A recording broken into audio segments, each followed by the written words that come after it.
Abbiamo chiesto alla Giunta e continueremo a farlo fino a livello nazionale di chiedere che venga fatto un piano del traffico con una serie di elementi da inserire dentro che spiegavano bene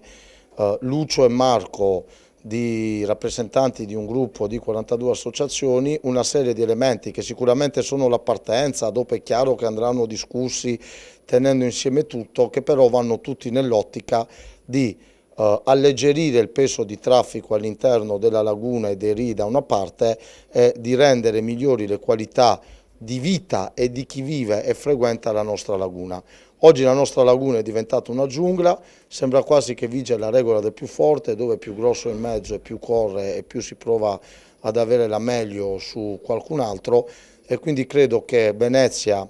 sono secoli che ci illumina con il suo splendore, non possiamo essere certamente noi a distruggerla, perché quello che sta accadendo è una vera e propria distruzione delle rive e delle parti sensibili della città, creando un danno economico di primo livello anche alle tasche dei cittadini, perché quando cade una riva, quando una parte di Venezia viene ammalorata dal motondoso, è un danno economico per i cittadini. Quindi è un po' come la questione dell'ambiente, no? Il problema che non risolvi con la prevenzione lo devi affrontare con una scelta più drastica. Oggi abbiamo presentato le proposte del gruppo insieme, la risoluzione è passata ad unanimità in Consiglio regionale, ringrazio tutto l'arco istituzionale presente in aula e continueremo a lavorare in questa direzione. Riguardo al motondoso, riteniamo che l'unico strumento che possa essere attivato è il controllo attraverso il controllo satellitare, quindi GPS di tipo differenziale, quindi molto più preciso di quello base, del traffico. Questo può dare sia significativamente più importante sia in termini di sicurezza della navigazione che di controllo delle velocità. Sulla qualità dell'aria? Sulla qualità dell'aria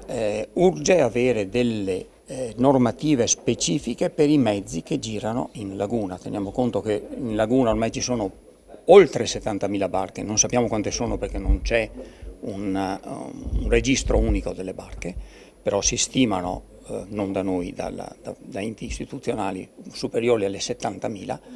di cui non conosciamo né il tipo di motore, né il tipo di carburante, né il tipo di scafo. Dunque registro unico dei natanti. Registro unico dei natanti e delle normative che diano dei limiti ogni quante volte fare la revisione, ogni quante volte fare la pulizia, introduzione di filtri, come al pari di quello che viene fatto per le automobili. Diciamo che il problema è partito proprio da dove siamo noi, dalle fondamenta 9, e ovviamente è diventato un circuito di motociclismo più che un canale di transito di imbarcazioni. Sì, è nato proprio dalla volontà di poter riuscire a mandare in acqua i nostri ragazzi in sicurezza. Noi siamo una società centenaria come Carlotti Liguri, ma come noi ci sono tante altre società che ovviamente sentono necessità di lanciarlo questo allarme, perché effettivamente